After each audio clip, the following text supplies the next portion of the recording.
ഒമ്പതാം ക്ലാസ്സിൽ പഠിക്കുന്ന എല്ലാവർക്കും ന്യൂജൻ മാത്ത് എന്ന യൂട്യൂബ് ചാനലിലേക്ക് സ്വാഗതം. അപ്പോൾ കഴിഞ്ഞ ക്ലാസ്സിലെ വീഡിയോ നിങ്ങൾ കണ്ടല്ലോ അല്ലേ? കഴിഞ്ഞ ക്ലാസ് നിങ്ങൾ കണ്ടല്ലോ അല്ലേ? കണ്ടിട്ടുള്ളവരാണെങ്കിൽ മുന്നോട്ട് കാണാം, അല്ലെങ്കിൽ കാണാത്തവരാണെങ്കിൽ പഴയ വീഡിയോ കാണുക. മെനഞ്ഞാന്നിട്ട ക്ലാസ് നിങ്ങൾ കാണണം, കൃത്യമായി അത് പഠിക്കണം. എന്നതിന് ശേഷം ഇങ്ങോട്ടേക്ക് വരിക. അപ്പോൾ ആ ഒരു ബേസിക് ആയിട്ടുള്ള കാര്യങ്ങളും ഇതും കൂടെ ആകുമ്പോൾ നമ്മുടെ പാഠത്തിലേക്ക് നമ്മൾ ആഴത്തിലേക്ക് ഇറങ്ങുകയാണ്.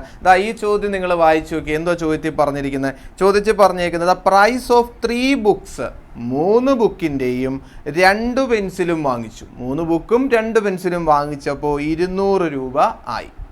അതണക്ക് 5 ബുക്കും 2 പെൻസിലും വാങ്ങിച്ചപ്പോൾ 320 രൂപയായി. അങ്ങനെയാണെങ്കിൽ ഈ ബുക്കിൻ്റെ വില എത്ര? അത് കണക്ക് പെൻസിലിൻ്റെ വില എത്ര എന്നതാണ് ചോദ്യം. ഓക്കെയാണ്. അപ്പോൾ ചോദ്യം പിടികിട്ടിയാലോ? ആരോ ഒരാൾ കടയിൽ പോയി, എന്നിട്ട് എന്ത് ചെയ്തു? 3 ബുക്കും 2 പെൻസിലും വാങ്ങിച്ചു, 200 രൂപയായി. പിന്നെ അതേ ആൾ തന്നെ പോയെന്ന് വിചാരിക്കാം.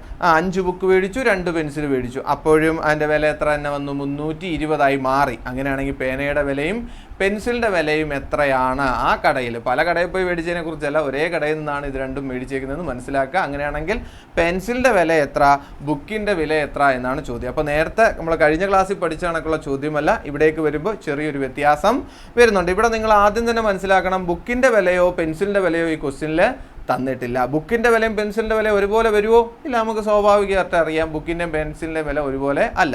അപ്പോൾ നമ്മൾ എന്തെന്നെടുക്കാം? പ്രൈസ് ഓഫ് എ ബുക്ക് നമ്മൾ എഴുതണം. ഒരു ബുക്കിൻ്റെ വില ഞാൻ എടുക്കുന്നു X രൂപ. അപ്പോൾ ഒരു ബുക്കിന് വില എന്തെന്നെടുത്ത ഞാൻ? X രൂപ. അതാണ് X എന്നിട്ടേക്കുന്നത്. ഓക്കെ. ഇനി പ്രൈസ് ഓഫ് എ പെൻസിൽ, ഒരു പെൻസിലിൻ്റെ വില ഞാൻ എടുക്കുന്നു Y. വളരെ ഇമ്പോർട്ടൻ്റ് ആണ്. ഈ പാഠത്തിലെ ക്വസ്റ്റ്യൻസ് ചെയ്യുമ്പോൾ നിങ്ങൾ X എന്നും Y എന്നും സെലക്ട് ചെയ്ത് എന്തെന്ന് നിങ്ങൾ എഴുതിയിരിക്കണം. ഓക്കെയാണ്. അപ്പോൾ ഞാൻ എടുത്ത എന്തോ ഒരു ബുക്കിൻ്റെ വിലയെ ഞാൻ X എന്നെടുത്തു. അപ്പോൾ X ആണ് ആ ബുക്കിൻ്റെ വില, Y ആണ് പെൻസിലിൻ്റെ വില. ഇനി എന്തൊക്കെയാണ് ഞാൻ വാങ്ങുന്നതെന്ന് ശ്രദ്ധിച്ചു മനസ്സിലാക്കി എഴുതണം. നമ്മൾ വാങ്ങുന്ന കാര്യം പോയി ക്വസ്റ്റ്യൻ നോക്കണം. 3 ബുക്ക് വാങ്ങുന്നു. ഒരു ബുക്കിന് X രൂപയാണെങ്കിൽ 3 ബുക്കിന് 3X രൂപയായിരിക്കും. അപ്പോൾ 3X പ്ലസ് ഞാൻ വേറെന്തോ മേടിച്ചിട്ടുണ്ട്, നിങ്ങൾക്കറിയാം. 2 പെൻസിലും വാങ്ങിച്ചു. ഒരു പെൻസിലിന് Y രൂപയാണെങ്കിൽ 2 പെൻസിലിന് 2Y. ഇത് രണ്ടും വാങ്ങിച്ചപ്പോൾ മൊത്തത്തിൽ എത്ര രൂപയായി? 200. കണ്ടോ?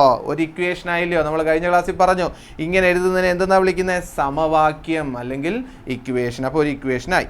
ഇനി അതേപടി ക്വസ്റ്റ്യൻ വായിച്ചു നോക്കി. എന്ത് പറഞ്ഞിട്ടുണ്ട്? 5 ബുക്ക് മേടിച്ചു. 5 ബുക്ക് എന്ന് പറയുമ്പോൾ 5X പ്ലസ് 2 പെൻസിൽ മേടിച്ചു, 2Y. അപ്പോഴും എത്ര രൂപയായി? 320 രൂപയായി. ഇത് രണ്ടിനെയും 2 ഇക്വേഷനായിട്ട് പറയാം. അപ്പോൾ ഇത് ഇക്വേഷൻ നമ്പർ 1 എന്നും ഇത് ഇക്വേഷൻ നമ്പർ 2 എന്നും വിളിക്കാം. എന്നിട്ട് നമ്മൾ എന്ത് പഠിച്ചു? 2 ഇക്വേഷൻ കണ്ടുപിടിച്ചതിന് ശേഷം എന്ത് നോക്കണം എന്ന് നിങ്ങളെ പഠിപ്പിച്ച പറ. ഒരേപോലത്തെ എന്തെങ്കിലും ഉണ്ടെങ്കിൽ ആ ഇക്വേഷനെ എന്ത് ചെയ്താൽ മതി? കുറച്ചാൽ നമുക്ക് ആരെ കിട്ടും? Xഉം Yയും കിട്ടും. അങ്ങനെ നമ്മൾ നോക്കുമ്പോൾ ഈ ഇക്വേഷനിൽ ഒരുപോലെ ഉണ്ട്. ചിഹ്നവും നോക്കണം, സംഖ്യയും നോക്കണം. കണ്ടല്ലോ, 3X അല്ല 2Y. എന്ത് 2Y? Positive 2Y. അത് കണക്ക് താഴെയും ഉണ്ട് എന്ത്? Positive 2Y. അപ്പോൾ ഈ 2 ഇക്വേഷൻ എന്ത് ചെയ്താൽ മതി? കുറയ്ക്കുമ്പോൾ ആരില്ലാണ്ടായി പോവും? ഈ 2Yയും 2Yയും കൂടെ ചേർന്ന് എന്തായി മാറും? 0 മാറും. അപ്പോൾ എന്ത് ചെയ്താൽ മതി? ഈ 2 ഇക്വേഷനോടെ എന്ത് ചെയ്താൽ മതി? കുറച്ചാൽ മതി. ഓക്കെയാണ്. 2 ഇക്വേഷനോടെ കുറയ്ക്കാൻ എങ്ങനെയാണ് കണ്ടുപിടിച്ചതെന്ന് മനസ്സിലായല്ലോ? ഒരുപോലെയുള്ളത് ചിഹ്നവും കൂടെ നോക്കണേ. പോസിറ്റീവ് ആണോ എന്ന് കൂടെ നോക്കണം. ഇവിടെ നോക്ക്, 2Yയും 2Yയും എന്ത് 2Y? പോസിറ്റീവ് 2Yയും പോസിറ്റീവ് 2Yയും. കണ്ടോ? Plus 2Y. അത് കണക്ക് പ്ലസ് 2Y. അപ്പോൾ ഇത് കുറച്ച് കഴിഞ്ഞാൽ ഇതെന്തായിട്ട് മാറും? 0. അപ്പോൾ Xന് ഉത്തരം കിട്ടും. അപ്പോൾ ഇവിടെ നമ്മൾ ഒന്നുകൂടെ നോക്കണം. ഇനി കുറയ്ക്കാൻ നേരത്ത് നമുക്ക് കുറയ്ക്കാൻ എളുപ്പം ഏതാണ്ടായി? 320 ഇത് കുറയ്ക്കാനല്ലേ എളുപ്പം? അപ്പോൾ നമ്മൾ 2 1 കുറയ്ക്കുന്നതല്ലേ നല്ലത്? അപ്പോൾ നമ്മളിതാ ഇവിടെ ഇങ്ങനെ എഴുതും. ഇക്വേഷൻ 2 - 1 എന്ന് എഴുതും. ഇക്വേഷൻ 2 - 1. അപ്പോൾ ഇക്വേഷൻ 2 എടുത്ത് എഴുതുക. എന്തോ ഇക്വേഷൻ 2? 5X plus 2Y = 320. അതിൽ നിന്നാണ് ഏത് കുറയ്ക്കുന്നത്? 3X plus 2Y = 200. അപ്പോൾ ഇത് തമ്മിൽ കുറച്ചാൽ എന്ത് കിട്ടും? നിങ്ങൾ നോക്കിയാൽ കുറയ്ക്കുന്നത് എങ്ങനെയാണ് ഞാൻ പഠിപ്പിച്ചിട്ടുണ്ട്. ഈക്വൽ ടുവിൻ്റെ വലത്തെ സൈഡ് കുറയ്ക്കണം. അപ്പോൾ എന്ത് കിട്ടും? 0 2 1 120 കിട്ടി. 320 200 120. ഇനി ആരൊക്കെ പോകുമെന്ന് പഠിപ്പിച്ചിട്ടുണ്ട്? ഇത് രണ്ടും പോയി. ഇനി ആരെക്കുറിച്ച് മാത്രം ചിന്തിച്ചാൽ മതി? 5X എക്സിന്ന് ആര് കുറയ്ക്കണം? 3x കുറയ്ക്കണം. 5x-ന്ന് 3x എന്ത് ചെയ്യണം? കുറയ്ക്കണം. അപ്പോൾ 5x മൈനസ് 3x എത്ര വരും? 5x-ന്ന് 3x പോയാൽ 2x. അപ്പോൾ ബാക്കി ഇവിടെ എന്ത് വരും? ബാക്കി ഇവിടെ എന്ത് വരും? 2x. നമുക്കിനി കണ്ടുപിടിക്കേണ്ടത് എന്താ? എക്സ് ആണ്. എക്സ് കണ്ടുപിടിക്കാൻ എന്ത് ചെയ്യണം? 120/2. അപ്പോൾ എക്സിൻ്റെ വില എത്രയാ? 60. ഈ എക്സ് എന്ന് ഉദ്ദേശിച്ചത് ആരായിരുന്നു? നിങ്ങൾക്ക് മനസ്സിലായി കാണും. എക്സ് എന്ന് ഉദ്ദേശിച്ചത് ബുക്ക്. അപ്പോൾ ബുക്കിൻ്റെ വില കിട്ടി. ഒരു ബുക്കിന് വില എത്രയാ? 60 രൂപ. അത് മതിയോ? നമുക്ക് പോരാ. നമുക്ക് ആരെയും കൂടെ കണ്ടുപിടിക്കണം, വൈയും കൂടെ കണ്ടുപിടിക്കണം, അല്ലെങ്കിൽ പെൻസിലിൻ്റെ വിലയും കൂടെ കണ്ടുപിടിക്കണം. പെൻസിലിൻ്റെ വില കണ്ടുപിടിക്കാൻ എന്ത് ചെയ്താൽ മതി? ഏതെങ്കിലും ഒരു ഇക്വേഷൻ എടുത്ത് എഴുതുക. ഏതെങ്കിലും ഒരു ഇക്വേഷൻ. ഞാനിവിടെ എഴുതുന്ന ഇക്വേഷൻ 3x + 2y = 200. രണ്ടാമത്തെ ഇക്വേഷനാണ് എടുത്ത് എഴുതിയത്. ഓക്കെയാണ്. ഇതിനകത്ത് നമുക്ക് എക്സിൻ്റെ വില ഇല്ലയോ? 60. അപ്പോൾ 3 × 60 പ്ലസ് 2y മാറ്റമില്ല = 200. കണ്ടല്ലോ, എക്സിൻ്റെ അവിടെ എന്ത് കൊടുത്തു? 60 കൊടുത്തു. വേറെ ഒന്നുമില്ലേ? ഓക്കെയാണ്. അപ്പോൾ എന്ത് വരും? 180 പ്ലസ് 2y = 200. ഇനി 180 അപ്പുറത്ത് പോയാൽ കുറയ്ക്കും. അപ്പോൾ 2y = 200 മൈനസ് 180. അപ്പോൾ 2y = 20. അപ്പോൾ ഈ y = 20/2. അപ്പോൾ y = എന്ത് വരും? 10. y എന്ത് കിട്ടി? 10. അപ്പോൾ പെൻസിലിൻ്റെ വില എത്ര? 10. ബുക്കിൻ്റെ വില എത്ര? 60. അപ്പോൾ നമ്മൾ അവസാനം എഴുതി വെക്കണം പ്രൈസ് ഓഫ് എ ബുക്ക് എന്ന് തന്നെ എഴുതാം. നമ്മൾ വൃത്തിക്കായിരിക്കണം എപ്പോഴും ചെയ്യേണ്ടത്. പ്രൈസ് ഓഫ് എ ബുക്ക് 60 രൂപ. അത് കണക്ക് നമ്മൾ കണ്ടുപിടിച്ച അടുത്ത ആളാരാണ്? Price of a pencil. Price of a pencil. പെൻസിലിൻ്റെ വില 10 രൂപ. സെറ്റാണ്. അപ്പോൾ ഇത്രയേ ഉള്ളൂ ഈ ക്വസ്റ്റ്യൻ്റെ ആൻസേഴ്സ് എന്ന് പറയുന്നത്. അപ്പോൾ ഇത് കൃത്യമായിട്ട് എഴുതി പഠിക്കണം. അത് ഈ ഒറ്റ കണക്ക് പഠിച്ചാൽ തന്നെ ഇതുപോലെ വരുന്ന ഏത് കണക്കും നിങ്ങൾക്ക് ചെയ്യാനായിട്ട് പറ്റും. മറ്റൊരു ചോദ്യത്തിലേക്ക് പോകാം. തന്നിരിക്കുന്നതാണ് മറ്റൊരു ക്വസ്റ്റ്യൻ. എന്തോ ക്വസ്റ്റ്യൻ പറഞ്ഞേക്കുന്നത്? ഇതുപോലൊരു പെൻസിലിൻ്റെയും പേനയുടെ ഒക്കെ കഥയാണ് പറഞ്ഞേക്കുന്ന. ക്വസ്റ്റ്യൻ വായിച്ചപ്പോൾ കിട്ടിക്കാണും. എന്തോ പറഞ്ഞേക്കുന്നത്? ഒരാൾ പോയിട്ട് 3 പെൻസിലും 4 പേനയും മേടിച്ചു 66 രൂപ. 6 പെൻസിലും 3 പേനയും മേടിച്ചു 72 രൂപ. അങ്ങനെയാണെങ്കിൽ പ്രൈസ് ഓഫ് ഈച്ച്. അപ്പോൾ നിങ്ങൾ നേരത്തെ പഠിച്ച കണക്ക് പോലെ അങ്ങ് ചെയ്യാൻ ഇത് പറ്റത്തില്ല കേട്ടോ. ഇവിടെ ഒരു ചെറിയ വ്യത്യാസമുണ്ട്. ആ വ്യത്യാസവും കൂടെ മനസ്സിലാക്കുമ്പോൾ ഇത് നമ്മൾ പഠിക്കാനായിട്ട് പറ്റും. ഓക്കെയാണ്. അപ്പോൾ ഇത് വേറൊരു ടൈപ്പ് ചോദ്യമാണ്. ഒരു ചെറിയ വ്യത്യാസമേ ഉള്ളൂ എന്ന് മനസ്സിലാക്കാം.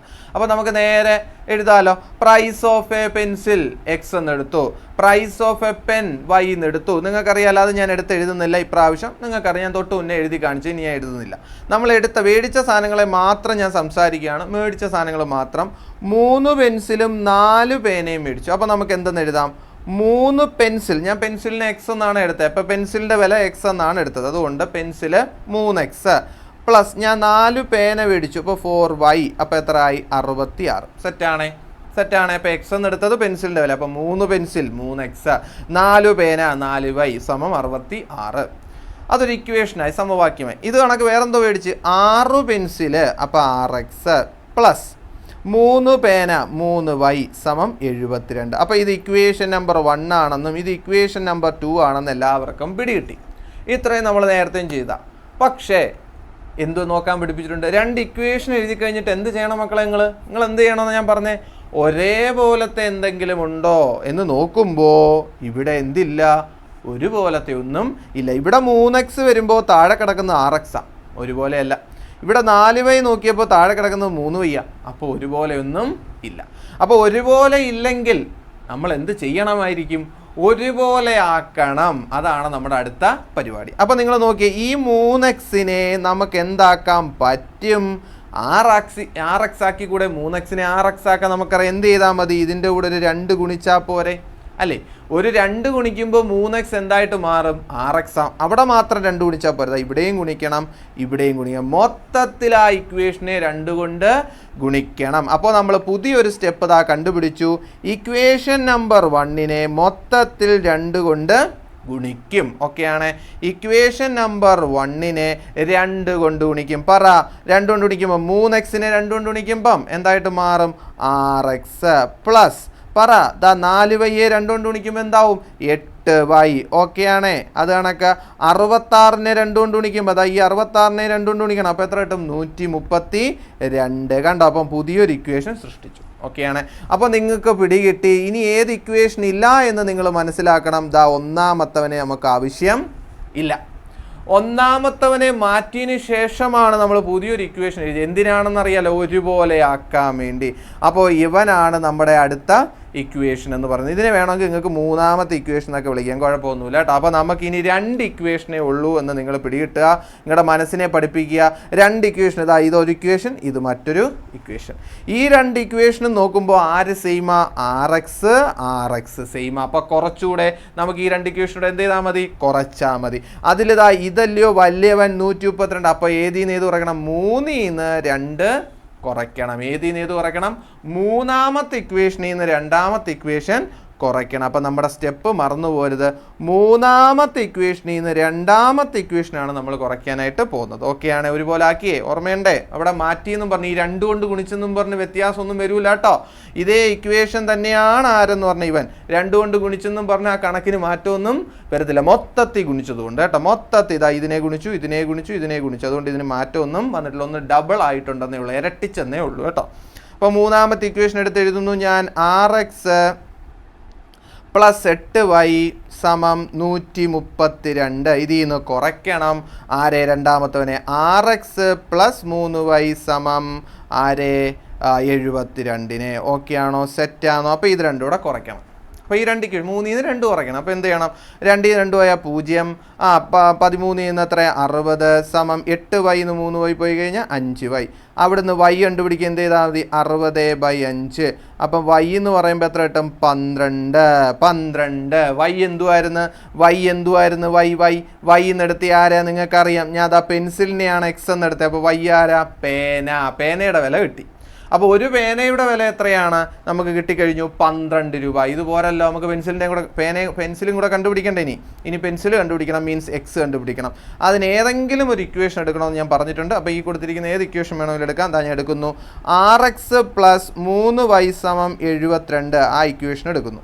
ഓക്കെയാണ്? രണ്ടാമത്തെ ഇക്വേഷൻ എടുത്തു. എന്നിട്ട് വൈയുടെ അവിടെ ഇല്ല. അപ്പോൾ RX + 3 × y എത്ര? 12 = 72.